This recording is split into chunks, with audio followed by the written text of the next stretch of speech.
High, আমি ফয়সাল। আজকে আমি কথা বলবো বহেমিয়ান ঘোড়ার ট্রেলার নিয়ে। প্রথমবারের মতন অমিতাভ রেজা চৌধুরীর পরিচালনায় কাজ করবে মোশাররফ করিম। কিছুদিন আগেই ওটিটি প্ল্যাটফর্ম হইচইতে ট্রেলারটা মুক্তি পেয়েছে। ট্রেলারটা দেখে যা বুঝলাম, ট্রাক চালকের ওদের গল্পটা আসলে কেমন হয় ওইটা আর কি পুরোপুরি ভাবে তুলে ধরা হয়েছে। আর ডায়লগগুলো খুবই মজার ছিল। আর এরকম কমেডি জনরার ছবি মোশাররফ করিম খুবই ভালো করে করতে পারে। অনেকদিন পর মোশাররফ করিমের এরকম রিয়েলিস্টিক কমেডিটা পাওয়া যাবে। নরমালি এখন আমরা নাটক মুভিতে যা দেখি জোর করে হাসানোর ট্রাই করে, আসলে মোশাররফ করিমের মুভিতে আই হোপ ওরকম কিছু হবে না। ডায়লগ গুলা খুবই রিয়েলিস্টিক আর মোশাররফ করিমের অ্যাক্টিং তো একদম খুবই রিয়েলিস্টিক। আর অলরেডি এই ট্রেলার থেকে একটা ডায়লগ ভাইরাল হয়ে গেছে, সবাই শেয়ার করতেছে দেখলাম। এই ডায়লগটা খুবই ভালো লাগছে মানুষের। নরমালি ওর বউ জিজ্ঞেস করে তুই কয়টা বিয়ে করছ? তুই বিয়ে কয়টা করছ?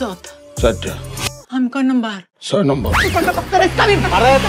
খুব ভালো লেগেছে আমার কাছে। আমি শুনছি যে এটা একটা রিয়েল গল্প, একটা ট্রাক ড্রাইভারের গল্প নিয়ে বানানো। গল্পটা সাজানোর জন্য নাকি কিছু কিছু জিনিস চেঞ্জ করছে ডিরেক্টর অমিত রেজার কাছে। এমনি অনেক ভালো লাগে আমার কাছে, যেটা Aynabaji movie, Dhaka metro series দেখলেই বোঝা যায়। প্রথম থেকে শেষ পর্যন্ত ভালোই টুইস্ট থাকে। ট্রেলারটা দেখে যা মনে হচ্ছে এই সিরিজের মাধ্যমে ওনার সাথে অনেক ভালো একটা কাজ হবে মোশাররফ করিমের। ঠিক আছে, দেখা যাক তাহলে এই সিরিজটা রিলিজ হওয়ার পরে দেখে আপনাদেরকে জানাবো কেমন হলো। ট্রেলার দেখে এই ছিল আমার মতামত। আপনাদের কোনো মতামত থাকলে কমেন্ট বক্সে জানাবেন। ওকে, বাই।